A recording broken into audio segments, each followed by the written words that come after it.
시청자 여러분 안녕하십니까, 한승훈입니다. 오늘 날씨처럼 제주가 이공항이라는 짙은 안개 속에 갇힌 듯합니다. 팽팽하게 대립하고 있는 찬반 진영은 이번 주 따로 이 설명회와 토론회를 열었는데요.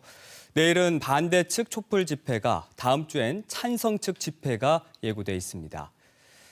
안개 속에 갇혀 있을 때는 잠시 멈춰 소리와 빛에 주의를 기울여야 사고를 막고 또 방향도 찾을 수가 있는데요. 찬반이 팽팽하게 대립하고 있는 지금, 잠시 멈춰 서로의 이야기에 귀를 기울이는 시간이 필요해 보입니다. 7시 오늘 제주, 먼저 주요 뉴스부터 전해드립니다. 노숙인과 장애인이 함께 거주하는 한 사회복지시설에서 인권 침해 사건이 발생했는데요. 사건 25시에서 뉴스에 담지 못한 이면을 취재기자와 함께 추적합니다. 화제가 됐던 뉴스, 그 후의 이야기를 전하는 뉴스 후. 오늘은 조작 간첩 피해자가 시민단체와 제주에서 진행 중인 수상한 프로젝트에 대해서 이야기 나눕니다.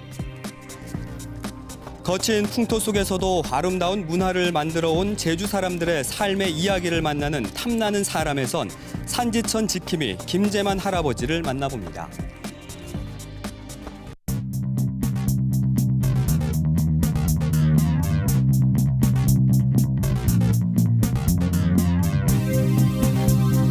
오늘 하루 제주에서 있었던 뉴스를 정리해드리는 뉴스 브리핑 송보련입니다. 오늘 첫 번째 뉴스는 제주도 의회에서 제2공항 계획에 제동을 걸 수 있는 법적 권한을 갖게 될 수도 있어서 화제가 되는 조례입니다. 보전지역 관리조례 개정안을 놓고 제주도 의회가 전문가 토론회를 열었는데요. 최승민 기자가 정리했습니다. 무분별한 자연훼손과 난개발을 막기 위해 도입된 관리보전지역. 지하수와 생태계, 경관 1등급 지역은 절대보전지역에 준해 관리가 이루어집니다. 현행 조례에는 1등급 지역에 도로와 철도, 공항과 항만을 비롯한 교통시설을 설치할 수 있는데 여기서 공항만을 제외하자는 게 도의회에서 발의한 조례 개정안의 핵심입니다. 그런데 제2공항 예정지에는 지하수 1등급 4만여 제곱미터가 포함돼 일각에서 이 공항 개발을 차단하는 것 아니냐며 반발해 논란이 생겼습니다.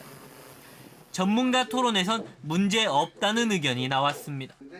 도로와 철도 등은 많은 면적이 훼손되지 않지만 공항과 항만은 면적 규모가 달라 제외하는 게 맞다는 겁니다. 이 공항 예정지의 지하수 1등급 지역은 인공시설인 저류지 등으로 등급을 조정하면 공항 개발이 가능하다는 주장도 나왔습니다. 공항 개발을 차단하기 위한 것이 아니라 그 잘못된 우리 특별법의 조항과 잘못된 보전지역 관리에 관한 조항을 바로잡는 일입니다. 환경단체는 현재 2등급인 곶자왈도 등급을 올려야 하는 시점에 제주도가 나서 조례 개정을 반대하는 건 문제라고 꼬집었습니다. 이해관계가 있는 단체나 개인들은 뭐 문제제기할 수 있다고 봐요, 저는. 근데 제주도마저도 이거에 대해서 문제제기한다는 거는 저는 이건 상식적으로 지금 이해가 안 가는 일입니다. 건설업계는 여전히 제2공항을 막으려는 의도라며 우려했습니다. 제2공항이라든가 이런 부분에 대해 가지고 어떤 상당한 어떤 SOC 사업에 대한 투자 위축 이걸로 좀 이어질 수 있다라고 하는 게 저희 업계 우려입니다 해서. 토론회에선 도의회의 조례 개정에 원지사가 공식적인 법률 자문 없이 위헌 위법을 운운한 건 과도한 입법권 침해라는 비판도 다시 제기됐습니다. KBS 뉴스 최승민입니다. 도유지를 빌려서 양식장을 운영하는 업체가 당초 빌린 목적도 바꾸지 않고 낚시터를 만들고 있어서 논란입니다.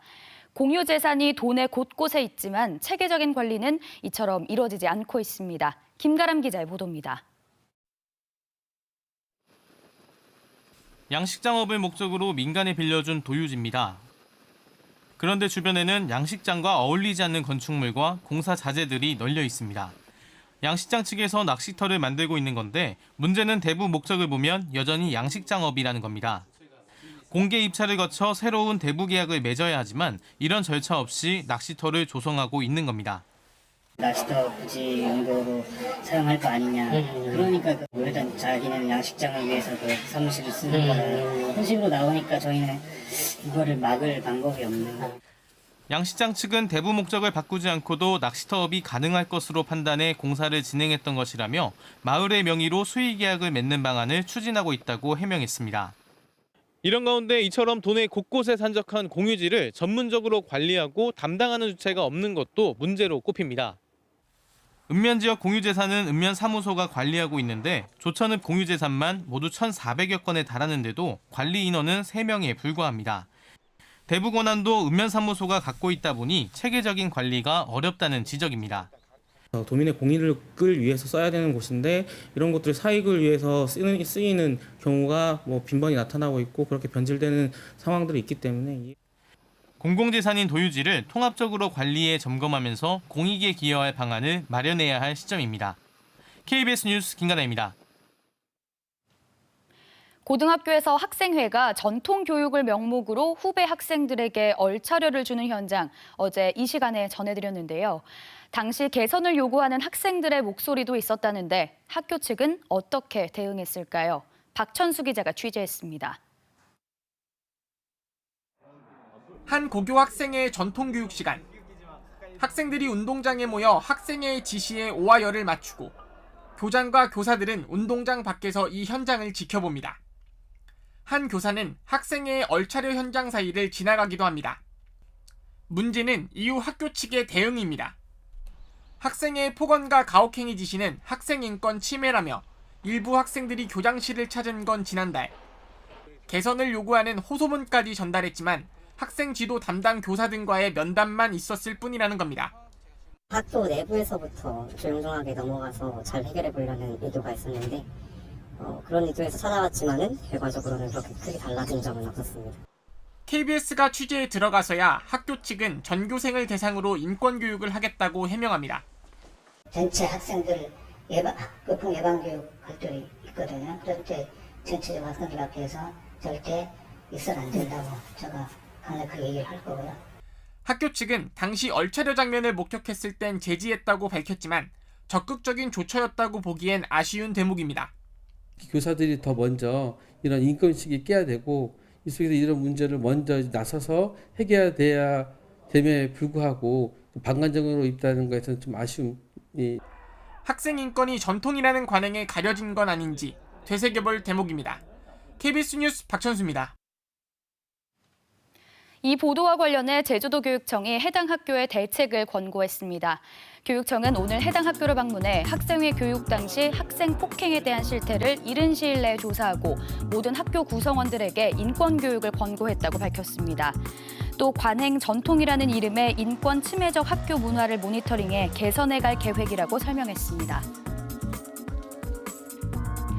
감사원은 거점 국립대학 교육기반 조성실태 감사 결과 제주대가 2001년 종합문화센터 신축 사업비로 받은 12억 9천만 원을 공대 4호관 신축 사업에 집행하고 시설 확충 사업 중에 잔액이 발생했지만 관련 내역서를 교육부에 제출하지 않은 사실을 확인했습니다. 감사원은 사업비 일부를 목적 외로 사용한 사실을 적발함에 따라 제주대에 재정상 불이익을 부과해달라고 교육부에 통보했습니다. 제주도는 이달부터 도내 만 6살 미만 아동에게 매달 10만 원의 아동수당을 지급한다고 밝혔습니다. 지금까지는 재산과 소득 수준 등의 기준으로 지급했지만 개정된 아동수당법에 따라 이달부터 모든 아동에게 지급하며 기존에 아동수당을 신청했다가 탈락한 경우 담당 공무원이 직권으로 신청하게 됩니다. 마약성 식품인 카트를 섭취한 혐의로 송치된 예멘인 4명에게 검찰이 기소유예 처분을 내렸습니다. 이들은 지난해 8월 예멘인 난민 신청자들을 대상으로 한 소변 검사에서 카트 마약류 성분이 검출됐지만 예멘과 달리 국내에서는 카트가 위법이라는 인식이 부족했던 점 등을 인정받았습니다. 지금까지 뉴스 브리핑이었습니다. 하루에도 수많은 사건, 사고가 쏟아지죠. 뉴스에 모두 담지 못한 사건, 사고 그 이면을 심층적으로 추적하는 사건 25시. 오늘은 노숙인과 장애인이 함께 거주하는 사회복지시설에서 발생한 인권 침해 사건에 대해 취재기자와 이야기 나눠볼까 합니다. 안서연 기자 나와 있습니다. 안녕하십니까? 안녕하십니까? 네, 저도 이 뉴스를 보고 많이 놀랐습니다. 20년 동안 불법 감금해온 사실이 경찰 수사를 통해 밝혀졌는데 근데 먼저 이 사건을 경찰이 어떻게 밝혀내는지가 궁금해요. 이 경찰 수사는 지난해 한 입소자가 강제 노역과 폭행 피해를 주장하면서 시작됐습니다. 입소자들을 상대로 조사하다가 불법 감금 사실을 추가로 확인한 겁니다. 네. 불법 감금은 저녁 8시부터 다음날 새벽 5시까지 이어졌습니다. 현관문을 잠그고 창문들을 못으로 박아 밖으로 나가지 못하게 한 건데요. 형법에는 사람의 장소 이전의 자유를 침해해서는 안 되고 장애인 복지법에서도 감금 행위를 금지하고 있습니다. 경찰은 시설이 문을 연 1998년부터 지난해까지 20년간 감금이 이어진 것으로 보고 원장 68살 김모 씨를 기소 의견으로 검찰에 송치할 예정입니다. 그런데 시설 원장은 불법 감금은 아니라고 주장을 하고 있다면서요. 네, 원장을 직접 만나서 이야기를 들어봤는데요. 입소자들이 알코올 중독이나 정신장애가 있다 보니 통제가 힘들어 불가피하다고 말했습니다.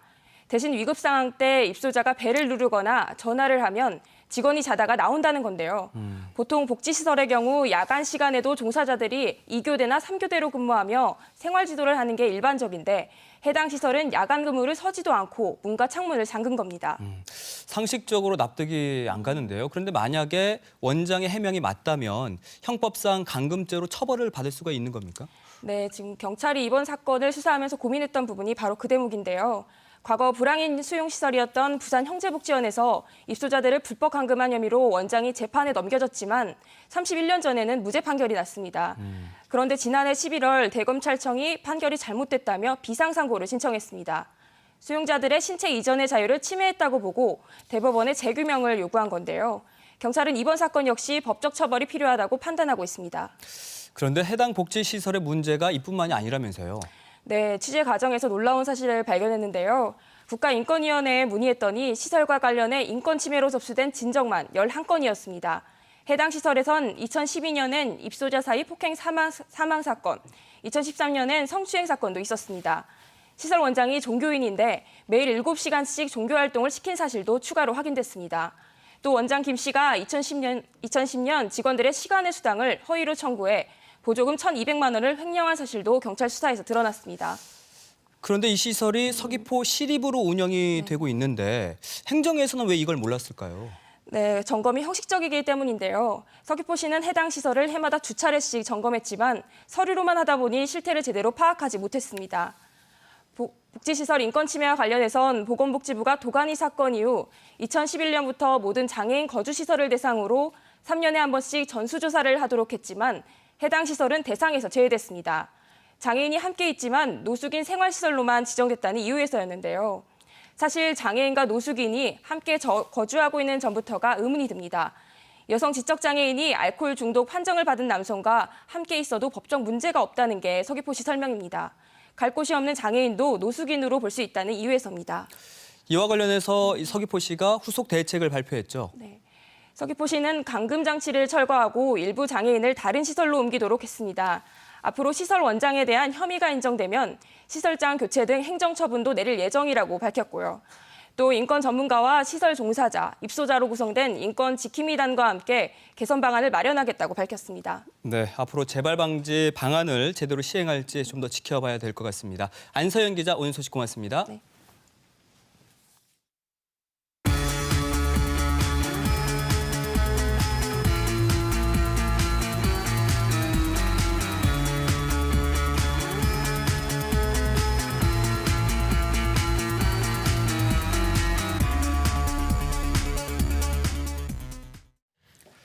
일곱 시 오늘 제주가 새롭게 선보이는 코너 뉴스 후입니다. 화제가 됐던 뉴스, 그 이후엔 무슨 일이 있었을까? 이런 궁금증을 풀어드릴 코너인데요.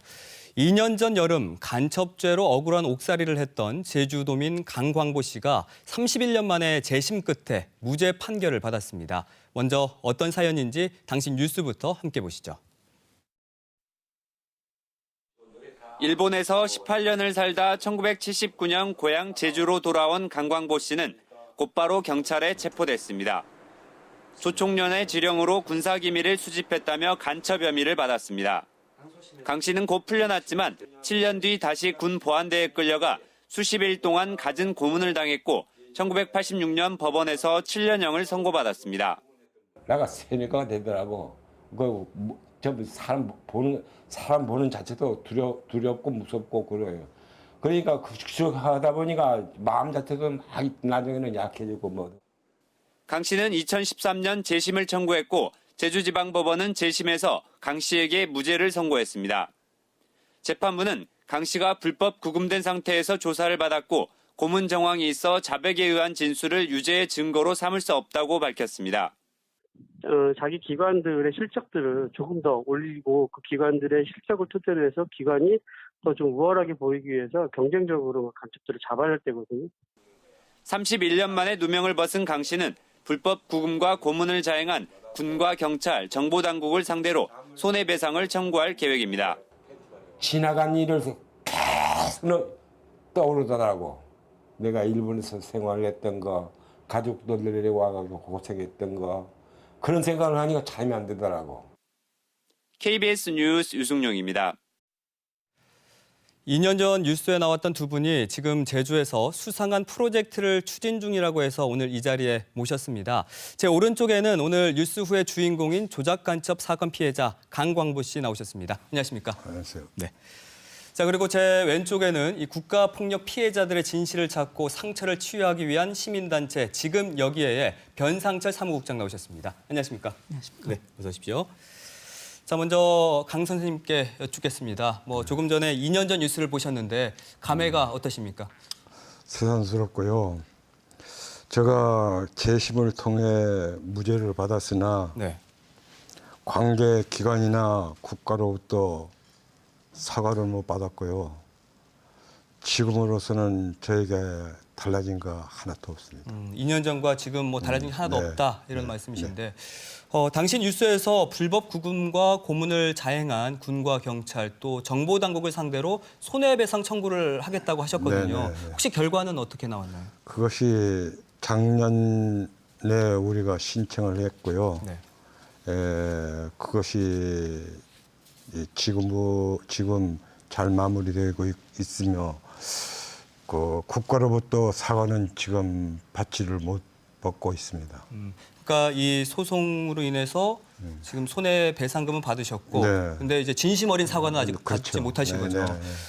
이 손해배상금으로 지금 제주에서 수상한 프로젝트를 진행 중이라고 들었습니다. 사실 이 돈 선생님의 행복을 위해서 쓰셔도 될 것 같은데 어떻게 이런 결심을 하시게 됐나요? 그것은 특별한 그 이유는 없고요. 평소에 제가 생각했던 것이 앞으로 내가 어떻게 살아갈 것인가를 생각하던 중에 그 국장님이 몇 년 전부터 제주도에 그 기념관을 하나 지어보면 어떻겠다 해가지고 그것을 2번이나 그 계약해가지고 실패하는 것을 내가 곁에서 바라봤거든요. 그래가지고 내가 그렇다면은 내가 살고 있는 집을 내줄 테니까 여기에 그 기념관을 지어보자 해가지고 짓게 된 것입니다. 선생님께서 언급해 주신 그 국장님이 또 오늘 이 자리에 나오셨습니다. 변상철 사무국장이신데요. 강 선생님의 그 재심 신청 때 많은 도움을 주셨다면서요? 많은 도움을 드렸다기보다는 그 노무현 대통령 때 진실화해위원회라는 과거사 정리위원회가 있었습니다. 그때 제주도의 특성상 섬이고 또 서울에서 굉장히 멀다 보니까 신청자가 그렇게 많지 않았었습니다. 그래서 2010년도에 진실화위원회가 사라지고 나서 2011년부터 제주에서 강강호 선생님의 사연을 듣고 내려와 보니까 굉장히 많은 분들이 진실규명을 못했더라고요. 그래서 선생님들과 같은 그 조작간첩 피해자분들을 지원하면서 한 13분 정도 저희가 밝혀냈고 그분들과 함께 일본이라든가 이런 데를 찾아다니면서 증인이나 증거들을 찾고 재심해서 무죄를 받는데 좀 저희가 도움을 좀 드린 거죠. 제가 지금 계속해서 수상한 프로젝트라고 이래 말씀드리고 있는데 그렇다면 강 선생님의 손해배상금으로 지금 제주에서 어떤 일을 하고 있는 겁니까? 조작간첩 피해자들을 기억하는 공간, 즉 한마디로 수상한 집을 짓고 있습니다. 이분들은 사실 어느 날 갑자기 아무 잘못도 없는데 수사기관에 끌려가서 고문을 받고 간첩이라고 하는 조작된 허울을 쓴 피해자분들인데 출소에서도 계속 전과자, 국가보안법 위반자 이런 낙인이 찍혀서 굉장히 경제적으로 어려운 생활을 하고 계셨습니다.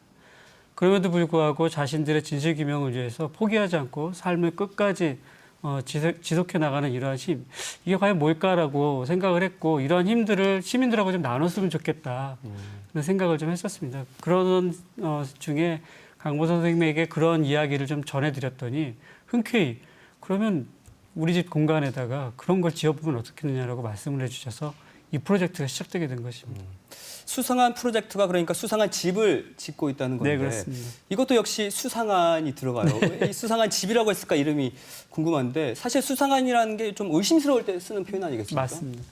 처음에 그 수상한 집 이 기념관의 이름, 기업 공간의 이름을 어떻게 지을 건가 고민을 굉장히 많이 했었는데 이분들은 간첩 피해자, 우리 사회에서 간첩이라고 하면 수상한 사람 아니겠습니까? 네. 이 수상한 사람이 거주를 하고 있는 집, 그러니까 즉 간첩이 거주하고 있으니까 수상한 집이 되겠죠. 그런 의미에서 수상한 집으로 지었으면 좋겠다는 의미가 하나 있었고, 또 우리 사회가 굉장히 비정상적인 일들이 많지 않았습니까? 제주만 해도 4.3 같은 정상적인 국가라면 일어나지 않았을 그런 학살들이 일어났었던 그런 곳이기 때문에 우리 사회가 세대적으로나 이념적으로 굉장히 서로를 의심하는 그런 사회가 되었습니다. 그래서 서로를 의심하고 또 수상하게 여기는 그런 사회이기 때문에 그런 사회를 표현해보고자 수상한 집이라는 이름을 지었고요. 또 굉장히 또 의미 있는 건축 아니겠습니까? 이 건축이. 그래서 이 건축물이 잘 지어지고 또 소중하고 아름다운 마음으로 계속 제주도에서 이어졌으면 하는 마음에서 어디 건축대전에다가 내놔도 상을 받을 정도로 훌륭한 건축물이 되었으면 좋겠다라는 의미에서 수상한 집이라는 이름을 짓게 됐습니다. 그럼 수상한 집에 무엇을 담을 예정인가요? 제주하면 4.3 그리고 4.3으로 인한 국가폭력 피해가 가장 큰데요. 제가 아까도 말씀드렸지만 이곳에 13명의 그 국가폭력 피해자, 조작간첩 피해자분들의 진실규명을 저희들이 이제 지금 여기에서 밝혀냈습니다. 네. 근데 그분들의 이야기를 모두 담고 싶었던 건데 실제로 공간에 제한이 좀 있어서 13분들의 이야기를 다 담지는 못하고 특별히 대표적인 5분, 옆에 계신 그 강강보 선생님을 비롯해서 김평강, 강희철, 김용담 이런 분들의 이야기들을 이 공간에 좀 담고 싶습니다. 그리고 우리 사회가 아직도 스스로 검열을 하고 통제하는 사회라는 걸 인식하는 공간 이런 것들을 좀 두고 싶고요. 아무래도 공간이 좀 무겁지 않겠습니까? 조작간첩 고문 이러면. 그래서 그렇게 무겁지 않도록 이 공간에서 천천히 공간을 둘러보면서 차도 마시고 휴식도 취할 수 있는 공간들을 마당이라든가 선생님이 살고 계신 집에다가 좀 배치하려고 합니다. 네, 그러니까 국가폭력의 역사를 종합적으로 담아내고 싶으시는데 네, 선생님, 보니까 이게 국가폭력을 기억하기 위한 일종의 박물관 혹은 국가폭력 pi해자들을 위한 어떤 쉼터 이런 의미가 될 텐데 어쨌든 그러려면 공간이 필요하지 않겠습니까? 그런데 선생님께서 출소한 후에 지내오신 그 집을 선뜻 내주셨다면서요? 네. 그러니까 그것이 내 재산이라고 할까요? 그러니까 제가 얼마 되지 않는 재산이지만은 내가 지금까지 살아오면서 내 것이라고 생각해 본 적은 없어요. 그래가지고 내가 이 유산을 물려받을 사람도 없고 그러니까 줄 사람도 없기 때문에 이게 내 재산이 얼마 되지는 않지만은 앞으로 보람 있는 일을 이래 써보겠다고 해가지고 내가 내셨던 것 같습니다. 그런데 사실 아무리 그래도 자신이 살고 있는 집을 이렇게 내준다는 게 쉬운 결정은 아닐 것 같거든요. 특별한 이유가 있었을 것 같습니다. 특별한 이유는 없고요.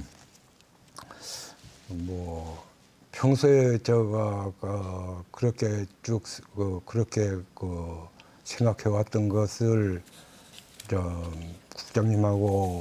국장님을 만나가지고 여러 가지 저희들을 도와주면서 내가 거기서 맞는 위로를 받았고 그래가지고 내가 앞으로 어떻게 살 것인가 이런 것에 하던 그때 내가 결정하게 된 것 같아요. 네.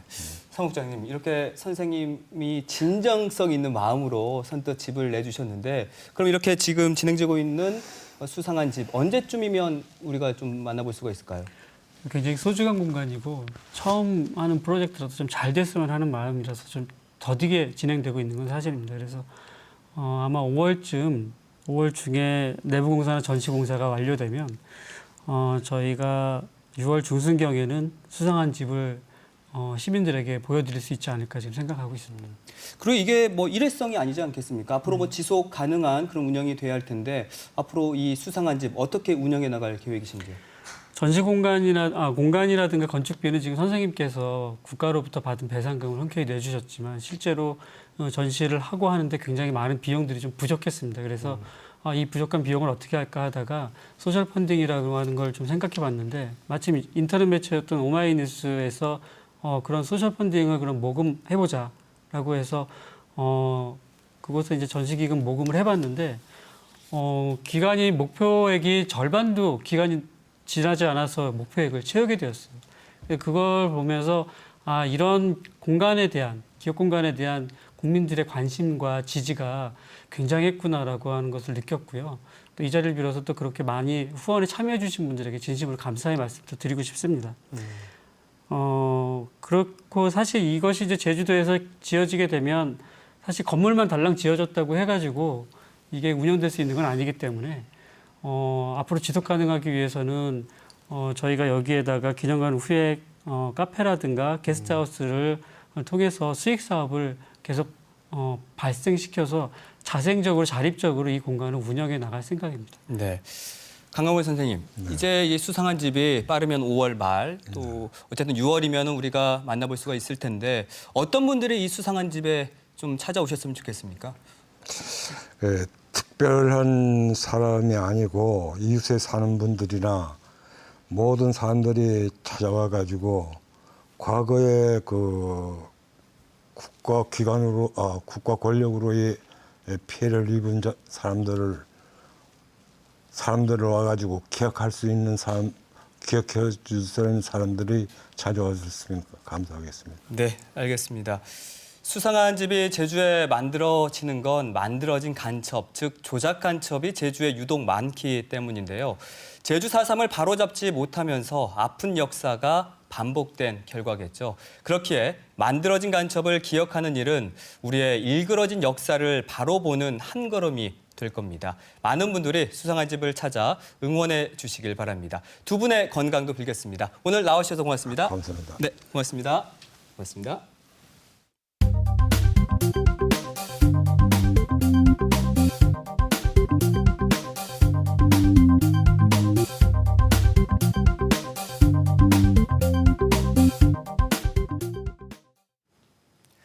변덕스러운 날씨와 척박한 땅에 아픈 역사까지 지닌 제주. 지금은 누구나 살고 싶어하는 섬이 됐는데요. 지금의 제주를 만든 건 바로 이 섬을 지키며 살아온 사람들일 겁니다. 이런 제주인들의 가슴 찡한 이야기를 진하게 녹여내는 코너, 탐나는 사람. 역시 오늘 첫 선을 보이는데요.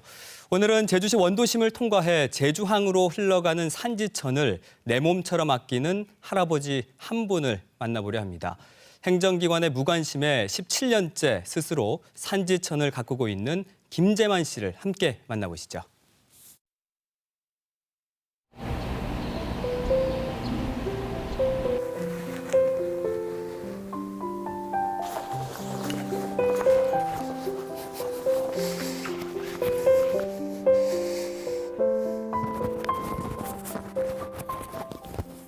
제가 산지천 관리 청소는 17년 됐습니다. 그래서 지금 산지천 청소로 가려고 준비 중입니다.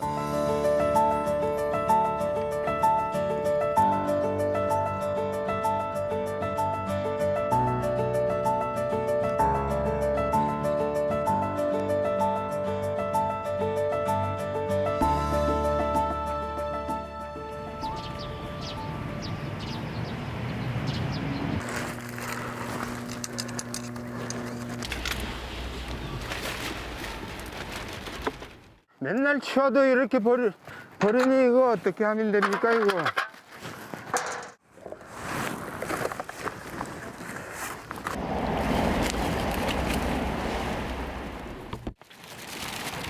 이거 보십시오. 이거 이 아름다운 산지천에 이렇게 쓰레기를 이렇게 버립니다.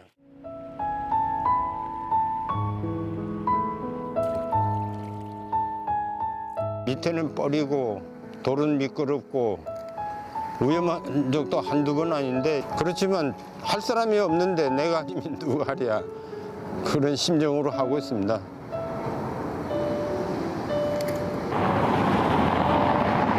지치우다 지쳐.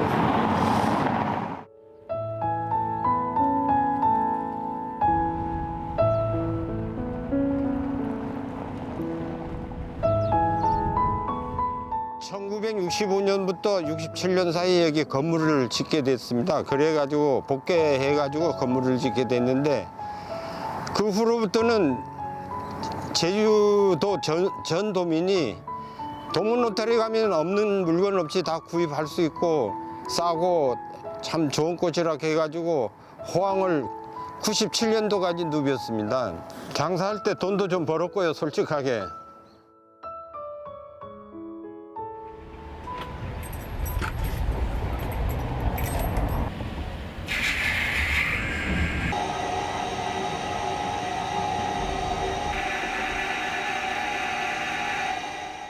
청소만 하는 게 아니고 이렇게 수문도 전부 열고 닫고 하고 물 교환도 하고 이제 혼자서 다 합니다.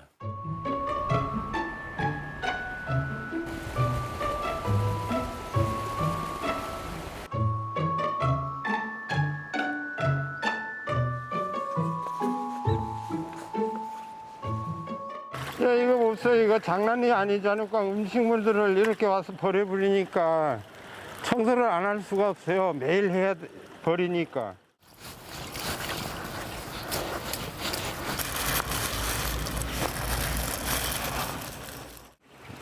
이거 하면은 물 금방 썩어버려요. 음식물 썩어가면.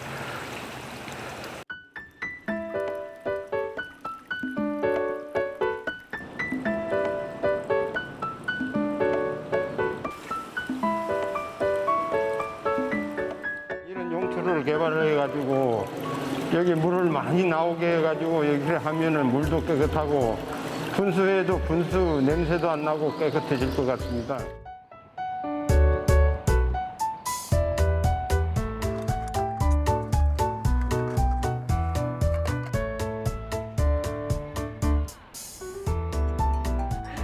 회장님 고생하셨습니다. 예. 오늘 쓰레기 하영 나왔습니까? 아유, 예, 오늘 막 버려놓은 음식물까지 막 하영 나와가지고 늦어쓰게. 오늘 진짜 너무 늦게 오셨습니다. 깜짝 놀래요, 없어져서. 경로당 일도 다 보시고 이 동네 쓰레기는 다 그거 하시고 또 매일 새벽에 나가셔갖고 그거 하고 오시고 그러니까 여러 가지로 우리 여기서는 없었으면 안 돼요.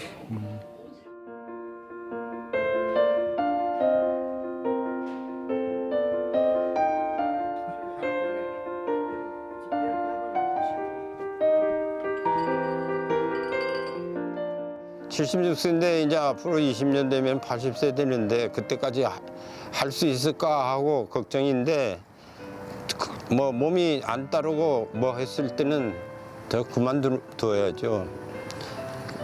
그리고 우리 동장님이나 환경회장님도 빨리 후배를 좀 양성해 줬으면 고맙겠습니다.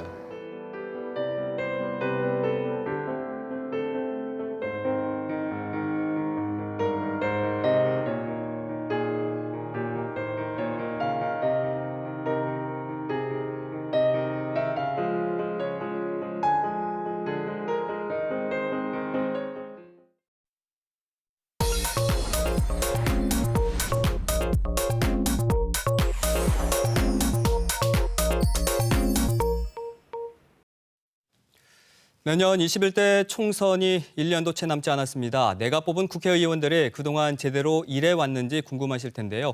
오늘 친절한 뉴스에서 이 내용 다뤄볼까 합니다. 나종훈 기자 나와 있습니다. 안녕하십니까? 네, 안녕하십니까? 네. 자, 국회의원들이 출근하는 직장은 국회인데 제주 국회의원들 어떻게 성실히 좀 출근하고 있던가요? 네. 국회 출석률은 상임위원회랑 본회의를 좀 따로 봐야 될 것 같은데요. 의정감시시민단체에서 운영하는 열려라 국회 사이트를 통해서 제주 국회의원 3명의 상임위 출석률을 좀 살펴봤습니다. 네. 상임위는 본회의에 앞서서 좀 안건을 심사하는 곳이죠. 강창일 의원은 행정안전위원회 출석률 84%였습니다. 오영훈 의원은 농축산식품위원회 91%, 또 오 의원이 예산결산특위에서도 활동하고 있는데요. 이곳에서는 100% 모두 출석했습니다. 위성군 의원은 산업통상자원위원회와 윤리특별위원회 모두 100% 개근했다고 나와 있습니다. 이 정도면 모두 괜찮은 수준인데 본회의 출석률은 어떻습니까? 네, 본회의 출석률도 좀 높았습니다. 강창일 의원은 89%, 오영훈 의원은 95%, 위성군 의원 97%였는데요. 이 출석률은 회의 시작부터 끝날 때까지 본회의장에 한 번이라도 다녀간 것을 기준으로 합니다. 그래서 회의장에 1분만 있든 줄곧 자리를 지키든 똑같이 출석한 걸로 간주되는 건데요. 그래서 이 기준으로는 의원들이 성실하게 본회의에 참여하고 있는지 확인하기 좀 어렵습니다.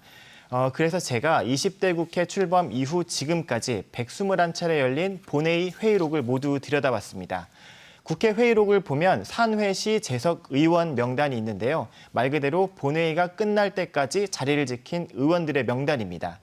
이 기록을 따로 집계해 보니까 제주 국회의원들의 재석률은 출석률 대비 3분의 2 수준으로 떨어졌습니다. 네. 강창일 의원은 41%, 오영훈 의원 64%, 위성군 의원 67%로 나타났습니다. 네. 출석률의 경우는 다른 지역 의원들도 비슷할 듯 합니다만 아무래도 국회의원들의 주된 업무라고 한다면 법을 만들고 고치는 입법 활동 아니겠습니까? 이 부분은 어떤가요? 네, 맞습니다. 제주 국회의원 3명이 대표 발의한 전체 법안은 201건입니다. 발의라는 게 법을 만들고 고치는 의견을 제안했다 이렇게 이해하시면 될 텐데요. 발의된 법안은 상임위를 거쳐서 국회 본회의를 통과해야 실제 법 제정이나 개정으로 이어집니다. 하지만 아시다시피 20대 국회가 현재 여야 간 정쟁으로 인해서 파행을 좀 겪고 있지 않습니까? 네. 그래서 발의 법안의 상당수가 처리되지 못하고 계류돼 있다, 이렇게 떠돌고 있다 이렇게 보시면 되는데요. 그렇다 보니까 이들이 발의했던 제주 관련 법안도 30건이나 됐지만 지금까지 처리된 것은 단 3건에 그치고 있습니다. 그럼 지금 국회에 계류 중인 제주 법안은 어떤 게 있나요? 네, 좀 많이들 얘기도 나오고 뉴스도 나왔던 건데 4.3 희생자들을 위한 4.3 특별법이 현재 계류 중이고요. 그리고 정부의 권한을 제주특별자치도에 넘기는 내용을 담은 제주특별법, 여행객들의 부가세 환급이나 골프장 개별 소비세 면제의 내용을 담은 조세특례 제한법 등 27건이 현재 지금 계류 중입니다. 네, 알겠습니다. 선거 당시 공약을 직접 확인하고 싶은 분들은 중앙선거관리위원회 정책 공약 사이트를 또 참고하시면 되겠습니다. 알겠습니다. 지금까지 친절한 뉴스의 나정훈 기자였습니다. 고맙습니다. 네, 감사합니다.